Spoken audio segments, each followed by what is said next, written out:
Coca-Cola 600. It's one of NASCAR's crown jewels. It's the home race for the majority of, well, at this point, actually, I think it's all the NASCAR teams. It's a really big deal. It's Memorial Day weekend here in the United States where we remember those who have died in service in the military. So it's a really big weekend for NASCAR. The teams, they got a name on the banner honoring a fallen soldier. So the whole weekend, it's a really big deal. It's Memorial Day, the Coca-Cola 600. It's NASCAR's only 600-mile race, which is, hold on, I forgot to do the equivalent. I got to do some math here. By math, I mean I have to Google it. 600 miles is equivalent to, oh no, I forgot to hit 2 kilometers.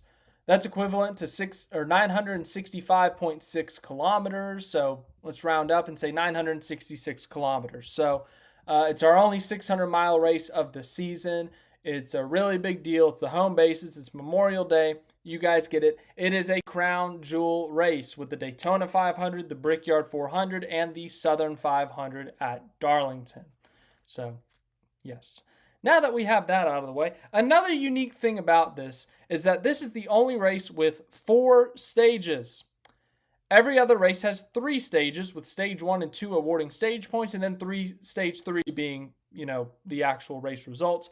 Well, this week has 4 stages. We got stage 1, stage 2, stage 3. Those all award stage points, and then stage 4, that's the race results.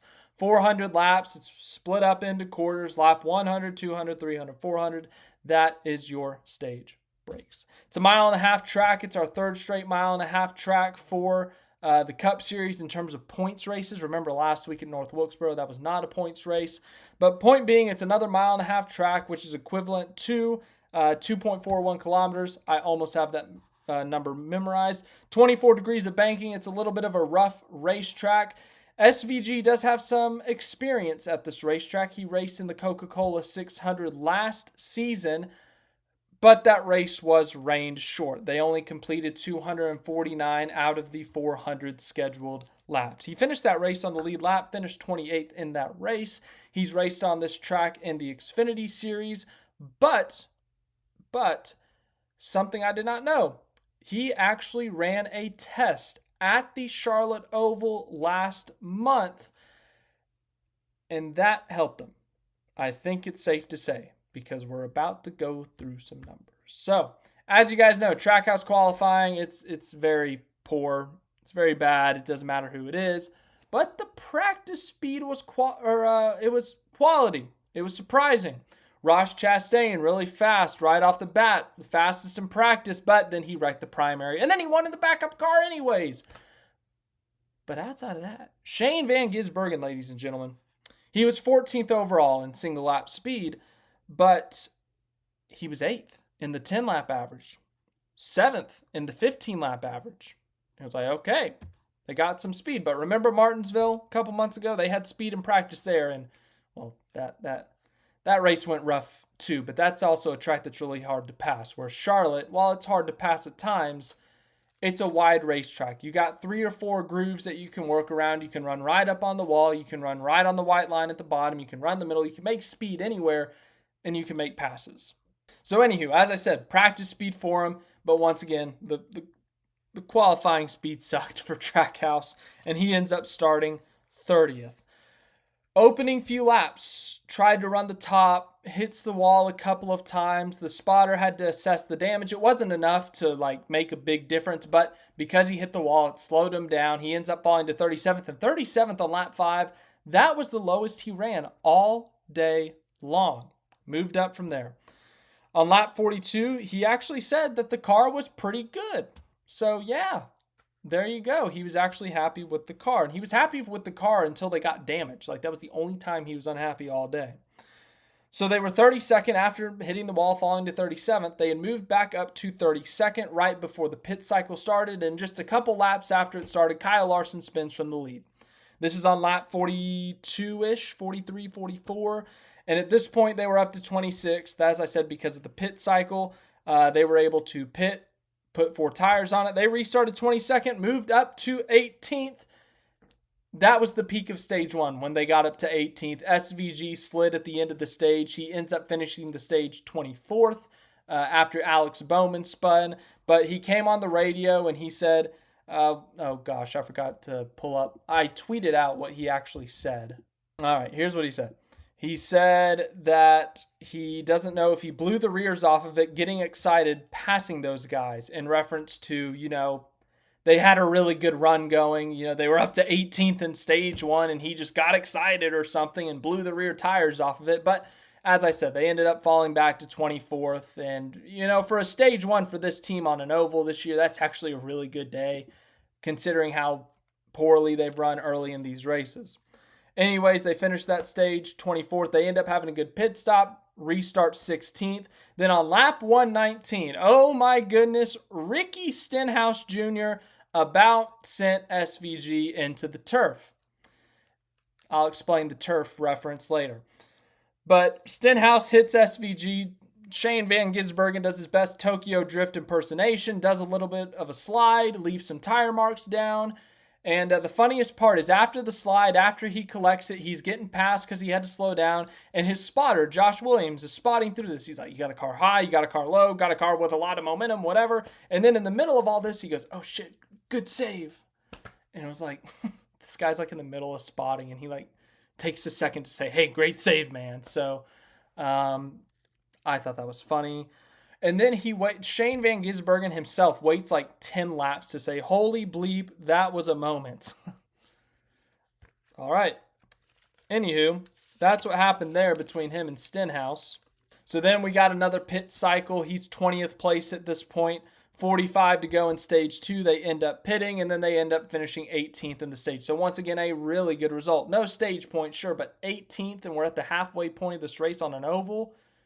That's a really good sign for this team. Comes on the radio, says, hell yeah, that was fun. So as I said, SVG on the radio for this race was actually extremely positive until they got damaged, which, as I said, we will get to. Lap 237.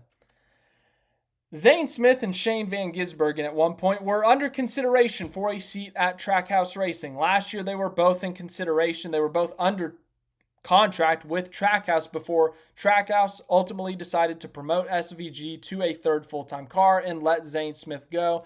Zane Smith ultimately ends up at front row. They were running around each other in this race. Zane Smith goes to pull off a slide job. He did not pull it off. I should have said he attempted to pull it off because he did not succeed. I don't know if SVG actually hit him. He might have, maybe. I think after the race he said he did, but it wasn't intentional to hit him, but he was out of control. He was already sliding he was going to wreck anyway. So that was an exciting moment for him, I guess. Then just a few laps later, this is the damage I've been referencing. Shane Van Gisbergen at this point, he's restarting 16th, 17th, something like that, about where he was running. And all of the sudden, 2 laps into a restart, Daniel Suarez, Chase Briscoe, and Ryan Blaney start wrecking. SVG has to make an evasive maneuver, goes down the racetrack, and he drives over the turf. And maybe curbs, maybe. But the reason I reference this is because usually there's grass on the infield at a track. And if you go through the grass and your splitter gets in that grass, it kills the front end, busts the radiator, destroys the car. If you want a good reference to what a car going through the grass can do at full speed, look up Dale Jr. 2014 Texas crash. That is what happens when you drive through the grass at full speed. Anywho, he drove through the turf, and turf will not wreck your car as badly because it's turf. It's fake. It's artificial. You can't really dig as deep, I don't think. But with those curbs, and once again, I don't know if they're actually curbs or if it's just paint, but the point being, SVG shortcuts the quad oval, he goes over the turf, and he flies a little bit. I don't know how much, but the car definitely went. It was enough to do damage to the splitter and the underbody or whatever. And with the underbody is super sensitive, and then the splitter is an extremely important part of the car. But they have some sort of damage to it. They got to come into the pits. At this point, they were running 12th. SVG comes on the radio, says, well, that sucked. And they end up spending a long time fixing the splitter. So at this point, they're running 12th. There's about 24 cars on the lead lap. So if you go to the tail end of the lead lap, Sure, you lose 12 positions, but 24th, like that's not terrible. So they literally have guys on the hood of the car jumping on the splitter, trying to get it back in place. They get it to a point that it's fixed enough that they can run decently with it. And I forgot to mention, but they didn't actually pit initially after the crash. So they literally spent the end of stage 3 or stage whatever we're in at this point. They spent like a full run on the broken splitter, and he fell from 12th to 22nd. So that's why they came in and did the long stop and started jumping on the splitter. They end up restarting 22nd. At the time of the next pit cycle, they're 18th at this point. And this is near the end of the race. This last pit cycle started with about 60 to go. And Steven Duran made the call, hey, let's stay out a little bit longer, put some fresh tires on this with, I think they ended up pitting with 43 to go.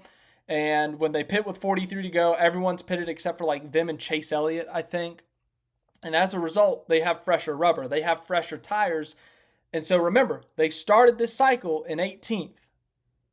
They come back out 19th or 20th. Well, with the fresher tires, SVG is able to make his way up through the field, and he ends up finishing 14th. 14th, his first top 15 on an oval in 2025, his second best oval result in the Cup Series behind that Martinsville finish last year. He ends up 14th. I don't even have to scroll that far this week in the Coca-Cola 600. A crown jewel, great sign. Obviously, that test, something about getting more track time, helped him out a ton. Despite the damage, despite the struggle in the middle of the race, that one stint with the damaged splitter, they were able to overcome it and finish 14th. After the race, SVG talked to some reporters, kind of said that, hey, wish we didn't have that damage, feel like it could have been a better day, and that's with their best oval finish of the season. So if they don't get that damage, I couldn't tell you. Maybe they get a top 10. Maybe they just finish 12th. I don't know what that means. But ultimately, best result of the season by far. They move up a couple spots in the points. They had been second to last all year long out of the full-time drivers. Well, he jumps Cole Custer. He jumps Riley Herbst. Riley Herbst, his rookie of the year rival, I guess.